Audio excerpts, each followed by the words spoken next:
ఆకాశానికి చిల్లులు పడ్డట్లుగా మునుపెన్నడూ లేని విధంగా గత 4 రోజులుగా ఎడతెరిపి లేకుండా కురుస్తున్న వర్షాలకు మహబూబాబాద్ జిల్లా నెల్లికుదురు మండలం రావిరాల గ్రామం నామరూపాలు లేకుండా నేలమట్టమైంది. భారీ వర్షానికి చెరువు కట్ట తెగిపోవడంతో గ్రామంలోకి వరద నీరు ఒక్కసారిగా రావడంతో అనేక ఇళ్లు కూడా కూలిపోయాయి.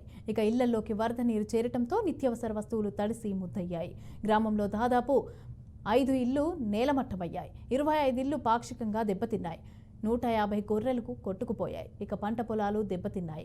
ఓ ఆటో బైక్ కొట్టుకుపోయింది. వరదకు తట్టుకోలేక భయంతో రాత్రి దాబాలపైకి చేరి ఆర్తనాదాలు పెట్టుకున్నామని, ఇప్పటి వరకు అధికారులు కూడా వచ్చి పలకరించలేదని గ్రామస్తులు ఆవేదన వ్యక్తం చేస్తున్నారు. తమను ఆదుకోవాలని, లేదంటే ఇక్కడే ప్రభుత్వం వచ్చే వరకు కూర్చుంటామని అన్నారు.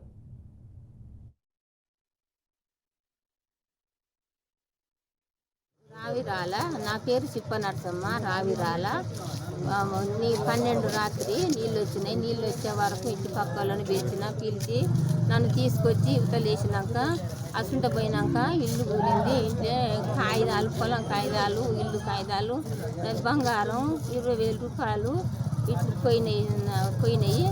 ఇట్లు నాకు ఏం లేదు, బియ్యం ఇయ్యలే, పప్పులు ఇయ్యలే, ఉప్పులు ఇయ్యలే, వాళ్ళే తీసుకున్నారు. నాయన నాకు ఇంతవరకు బజాట్ల దీని బజాట్ల ఇంట్లో పొంటి పండుకుంటానా, నాకేం లేదు. నాకు ప్రభుత్వం నాకు ఇల్లు కట్టియాలి. నాకు 5 బిడ్డలు, ఒక కొడుకు.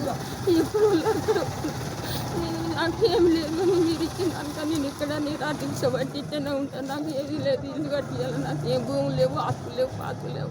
మా ఆయన లేడు, నేను ఒక్కదాన్నే ఉన్న, జరిగిపోయింది. ప్రభుత్వం మమ్మల్ని ఆదుకోవాలి. నాకు ఇల్లు కట్టాలి. Main point. నాకు ఏం లేదు ఆశలు, గీజే ఆశ నాకు ఏం జరగలేదు. అన్ని నష్టాలు అయిపోయినాయి. భూమి కాగితాలు, ఇల్లు కాగితాలు అన్నీ ఖరాబ్ అయిపోయినాయి.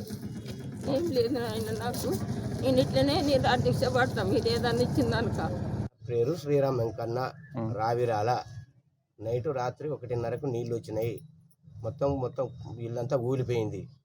అన్ని పోయినాయి. బట్టలు గిట్టలు సంతకాలు గింతలు అని కొట్టుకపోయినాయి. తినడానికి తిండి లేదు. 2 రోజుల కాంచి బియ్యం లేక అది లేక తడిసి అంత ఆగమాగమును. ప్రభుత్వం మమ్మల్ని ఆదుకోవాలని మేము ఆశిస్తున్నాం. దండం పెడుతున్నాం దేవేంద్ర రెడ్డి గారు.